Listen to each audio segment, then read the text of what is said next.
It was Adolf Hitler who coined a propaganda technique he called the big lie, arguing that people may be more likely to believe colossal untruths because they would not believe that others would have the impudence to distort the truth so infamously.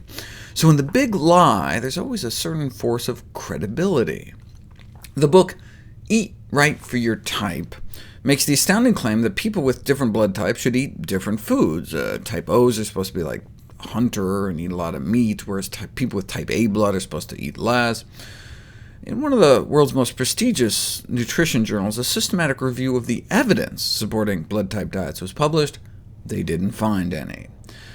Diets based on the ABO blood group system have been promoted over the past decade, but the evidence to support the effectiveness of such diets had evidently not been previously assessed in the scientific literature.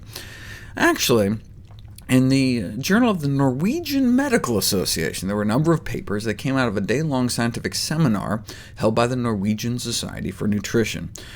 Hard to believe they'd even take the time, but evidently 40,000 copies of the book have been sold in Norway, and so good for them. They sought to determine blood-type diets, visionary science or nonsense, and they concluded nonsense. What was so outrageous is that the blood-type diet is promoted and justified in the book by supposed scientific arguments, yet the author takes no pains to prove his ideas, just presenting them simply as facts, taking advantage of people's ignorance of biology.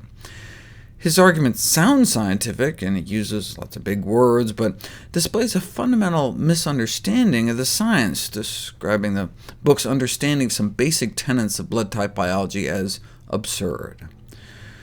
There should be no doubt that had the author practiced in Norway as opposed to Connecticut, he would be in violation of the so-called quack law.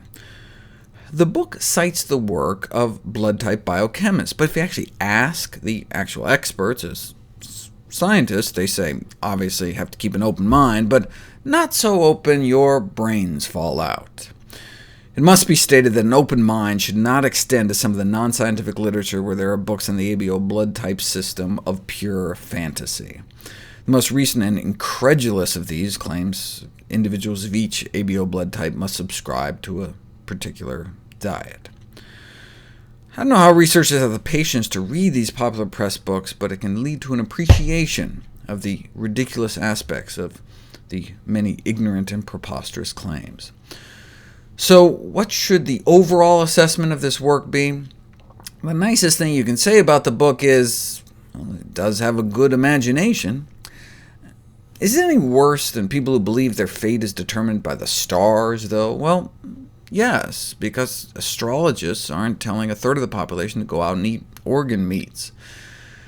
The diet is not as bad as some. Positive results reported by some individuals may well be due to a general improvement in health in diet and lifestyle, less fat and sugar, more fruits and vegetables, less smoking, more exercise. Look, anything that gets people to eat fewer donuts. Right?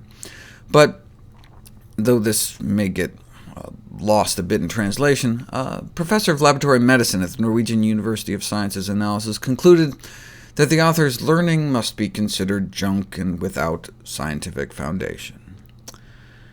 What did the new review find? They sifted through over 1,000 papers that might shed some light on the issue, and none of the studies showed an association between blood-type diets and health-related outcomes. They conclude there's currently no evidence that an adherence to blood-type diets will provide health benefits, despite the substantial presence and perseverance